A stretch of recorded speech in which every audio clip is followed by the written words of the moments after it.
Bom dia a todos, graça e paz do Senhor Jesus seja com todos nós. Uma ótima segunda-feira para todos. Hoje é dia 12 de dezembro de 2022, o famoso 12 do 12 de 22. Sabe o que isso significa? Absolutamente nada. Significa que hoje é dia 12 do 12 de 2022 e somente isso. Bom dia para todos nós, sejam muito bem-vindos aí ao nosso devocional de hoje. E nesta segunda-feira, aí inclusive tá 12º dia, mas a pessoa que escreveu isso aí escreveu errado. Hoje é 14º dia do nosso devocional Boas Novas de Grande Alegria. E o tema de hoje é: Deus torna a sua aliança real para o seu povo.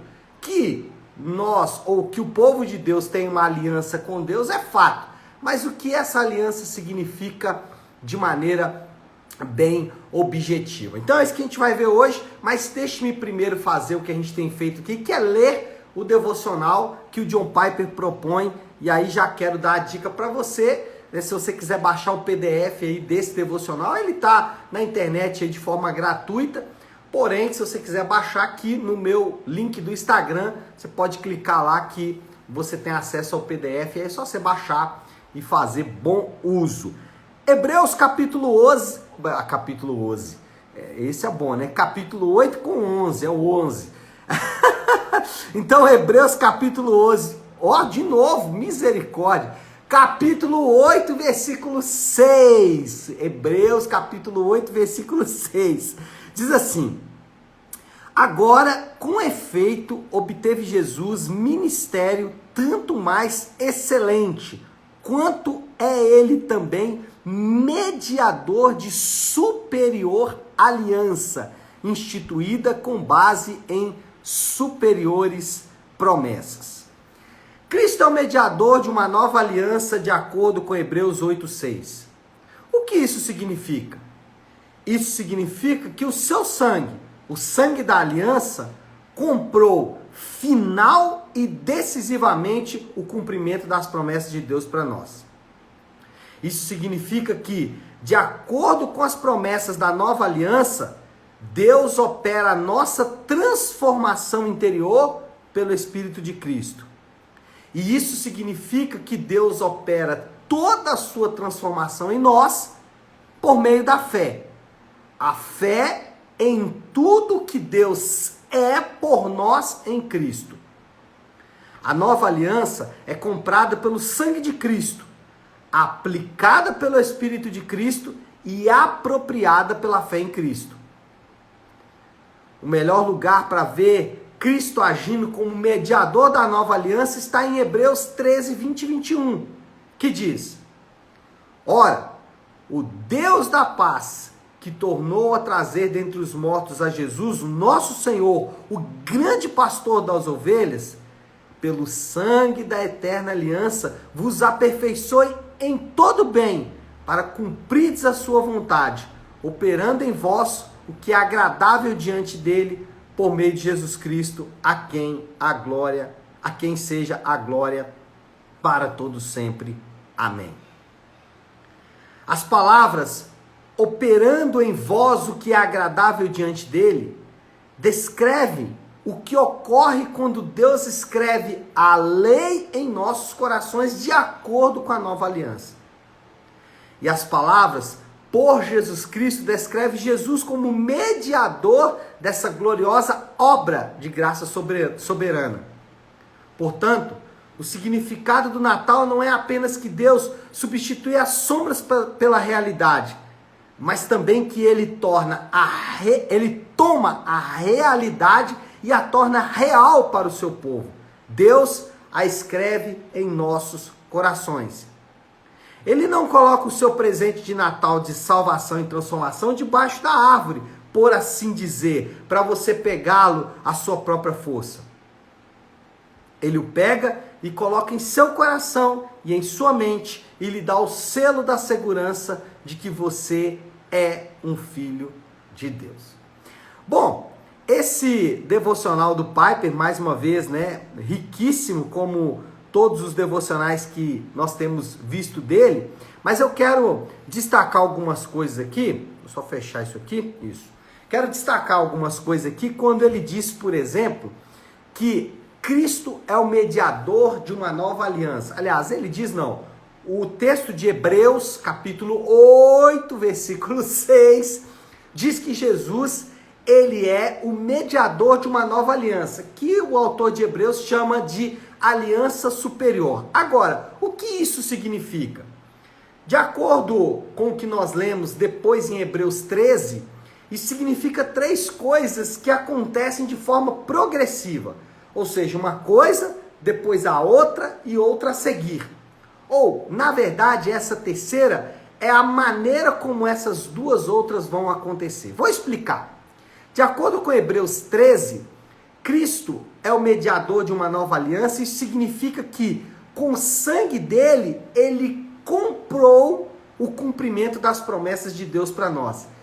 Essa linguagem comprou pode parecer estranha para ouvidos modernos como os nossos, mas para os autores do Novo Testamento não era. Por exemplo, Paulo usa a expressão que nós somos comprados por um alto preço.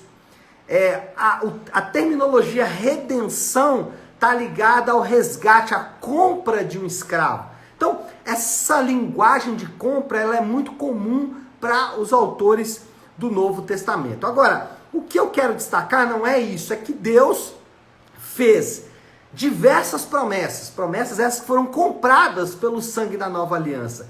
E Jesus é o cumpridor de todas as promessas. Aí você pode já se perguntar, que promessas são essas? Porque a gente ouve muito falar das promessas de Deus, temos que crer nas promessas de Deus.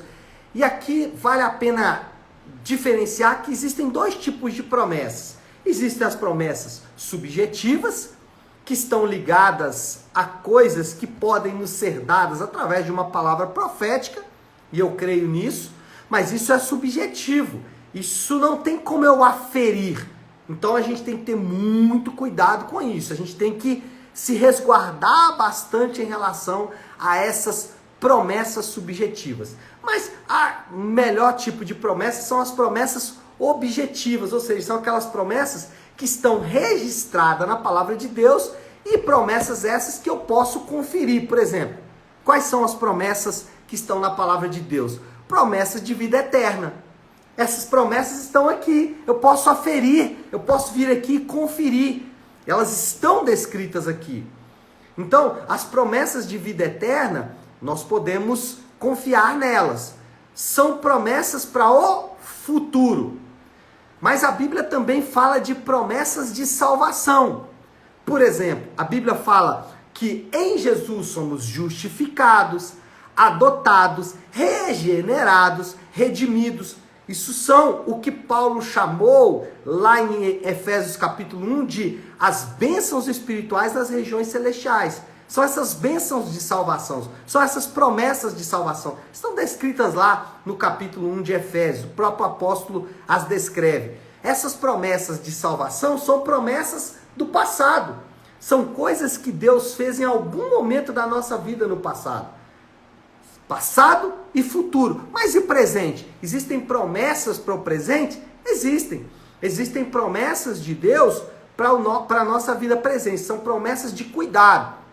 E aqui a gente tem que tomar um cuidado com as promessas de cuidado, porque nós podemos criar promessas que não existem. Por exemplo, Deus não prometeu que nós seríamos ricos, porque se Ele assim o fizesse, Ele não estaria cumprindo a sua promessa, porque muitos crentes não são ricos.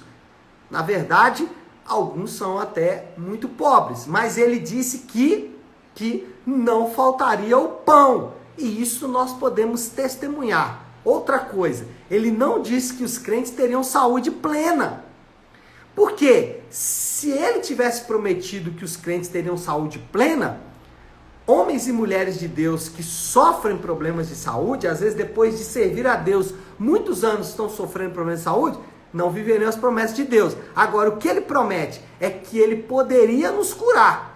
Não que Ele faria sempre, mas que Ele poderia fazer. Então, isso são promessas de cuidado. Essas promessas são promessas para o presente. Promessas futuras, promessas de vida eterna, promessas do passado, promessas de salvação, que se refletem no futuro, obviamente, e promessas do presente, promessas de cuidado. Deus opera transformação interior em nós pelo Espírito de Cristo. Essa é a progressão. Então, em primeiro lugar, ele compra a promessa, depois ele opera essa promessa dentro do nosso interior.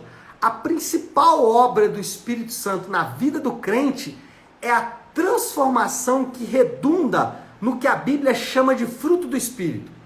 Essa é uma afirmação importante, porque às vezes achamos que a ação do Espírito Santo é poder, é orar em línguas, são curas e milagres, tudo isso é operado pelo Espírito Santo. Mas a principal obra do Espírito Santo é transformar o nosso interior.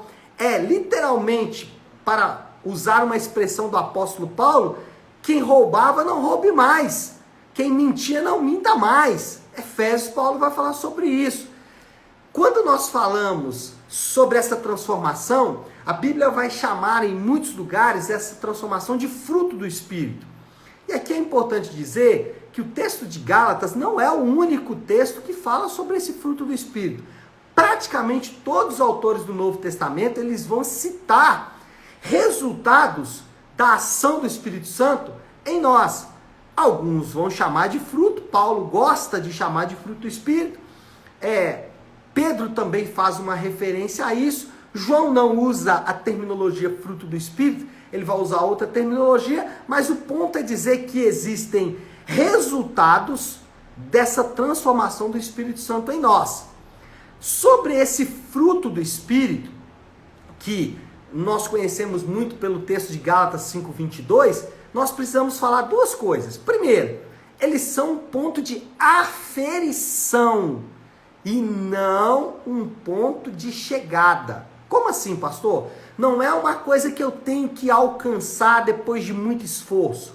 Por exemplo, você olha lá, vou pegar a lista aqui de Paulo, de Gálatas, que é a mais conhecida, e ele fala lá sobre a alegria. E você fala, eu não estou sentindo muita alegria não, então eu preciso sentir alegria. Não é isso que Paulo está falando. Paulo está fazendo uma lista de coisas para você conferir se o Espírito Santo está trabalhando no seu interior ou não. E se ele não tiver, a nossa tarefa é orar e pedir para que ele nos capacite a viver aquelas realidades. Então, isso é ponto de aferição, é para você aferir como o Espírito Santo está trabalhando na sua vida. Segundo ponto, as listas, elas não são definitivas. Não é aqueles 9 ali e acabou. Não, tem outros pontos, tem outras coisas que ele vai fazer na nossa vida, como eu disse, está descrito ali. Podemos resumir, fruto do Espírito tem 3 grandes aspectos, e aí esses aspectos vão ramificar para outras coisas. Perdoar, amar e servir. Quer ver o Espírito Santo trabalhando no seu interior? Perdão, amor e serviço. Ele comprou as promessas, essa promessa é de transformação interior, e nós podemos adquirir essas promessas de transformação interior pela fé em Cristo. Ou seja, o modo como nós nos apropriamos de tudo isso é pela fé. E aqui é interessante a gente fazer uma separação, porque Jesus ele sempre teve embates, por exemplo, com os fariseus e mestres da lei. E aí muitos confundem, achando que esses embates foram por causa da lei. Como se Jesus estivesse dizendo, olha, tudo que estava escrito no Antigo Testamento, esquece. Deus estava meio nervoso na época e nada daquilo tem valor. Esquece tudo aquilo, esquece os 10 mandamentos, esquece as leis de Deus, esquece tudo isso que os profetas falaram sobre cumprir a lei, esquece tudo isso. E agora eu vou fazer uma nova lei. A impressão de muitas pessoas é essa, mas Jesus nunca fez isso, pelo contrário. Jesus ele reafirmou a lei de Deus em vários lugares, dizendo o seguinte, olha, essa lei tem que se cumprir. Para não ir muito longe, a lei do sábado. Jesus não disse para não cumprirmos o sábado. Ele disse que nós deveremos ajustar a maneira como nós enxergamos o sábado.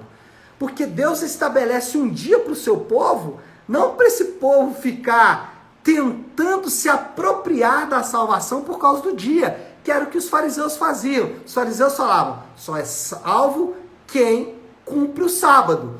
E aí Jesus disse, não é assim. Você é salvo pela graça. E porque é salvo pela graça, guarda o sábado. Né? E Jesus chegou a dizer isso, faça o bem no dia do sábado. Ou seja, use o seu sábado de maneira objetiva. Mas ele não diz, para com essa coisa de guardar o sábado, você não deve fazer isso. E aqui eu não estou fazendo uma defesa do judaísmo moderno, nós vamos ter que guardar o sábado agora. Nada disso. Mas nós temos que reservar um dia para celebrarmos a ressurreição do Senhor, a criação de Deus, como a palavra de Deus vai nos ensinar, e a pastora Flávia falou muito sobre isso no culto de ontem. Se você quiser, lá no nosso canal Na Nave, no YouTube, tem mais sobre isso, o dia do Senhor. Mas, para resumir, e o ponto aqui é dizer que nos apropriamos de tudo isso pela fé, e eu usei os fariseus para dizer que eles se apropriaram pelas obras, eles tentavam obter o favor de Deus, barganhando com Deus. E muitas pessoas hoje pensam que se fizer a oração correta, então se eu fizer aquela oração desse jeito, ou se eu falar as palavras certas, a tal da confissão positiva, né? A lei da atração, né? Muitos chamam, em algumas igrejas vão usar a tal de confissão positiva, ou determinado sacrifício, por exemplo, orar no monte, fazer um jejum, no romanismo, pagar uma promessa, fazer uma promessa, tudo isso são sacrifícios. Isso são maneiras de nos apropriar das promessas de Deus pelas obras. O autor de Hebreus e o Novo Testamento vai ensinar que nós nos apropriamos da obra de Cristo pela fé. E eu preciso terminar porque o tempo já está rodando aqui, né? Moral da história. Portanto, o significado do Natal é que em Jesus, Deus torna real todas as preciosas promessas para o seu povo. Em Jesus, as promessas se tornam reais. Isso é o significado do Natal. Quer falar do Natal para alguém? Diz assim, em Jesus, as promessas de Deus estão cumprindo. E aí, quais promessas? Vamos voltar no devocional todo de novo. Desafio do Léo para esta segunda-feira. Aplicação de tudo isso que acabamos de dizer. Duas aplicações. A primeira, se você ainda não entregou a sua vida para Jesus, eu não gosto muito dessa expressão, mas vamos ficar com ela para a gente entender. Se você ainda não está em Cristo, se você ainda não tem convicção da sua salvação, o que você tem que fazer é confiar em Jesus. Então, entregue literalmente toda a sua vida à obra e à palavra de Deus revelada em Jesus. Então, essa é a primeira coisa.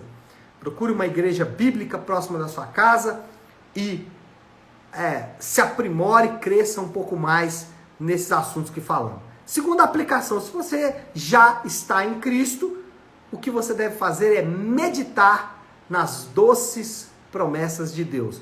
As promessas de Deus são maravilhosas, as objetivas da Bíblia. As subjetivas, um pouco de cuidado, mas as objetivas, medite nelas. Deixe elas dominarem o seu interior nesta manhã. Tá certo, meu povo? Hora de orar para finalizar, porque o tempo urge. E eu quero, como sempre faço, finalizar o nosso momento de devocional com a oração que o Senhor nos ensinou, com a oração do Pai Nosso. Vamos orar juntos? Se você puder, pare um instante o que está fazendo e vamos juntos buscar a Deus em oração. Pai nosso que estás nos céus, santificado seja o teu nome. Venha o teu reino, seja feita a tua vontade, assim na terra como no céu. Dá-nos hoje o nosso pão de cada dia. Perdoa as nossas dívidas, assim como perdoamos aos nossos devedores. E não nos deixes cair em tentação, mas livra-nos do mal, porque teu é o reino, o poder e a glória para sempre. Amém. Amém? Então é isso. Nós vamos ficando por aqui. Lembrando que hoje, às 20 horas, na nossa Igreja Nave, Rua Maria Carolina Campos 28, nós temos o Nave Talk e eu te espero para a gente conversar um pouco sobre a palavra de Deus, tá bom? Deus abençoe. Ótima segunda-feira, semana abençoada para todos. Fiquem com Deus.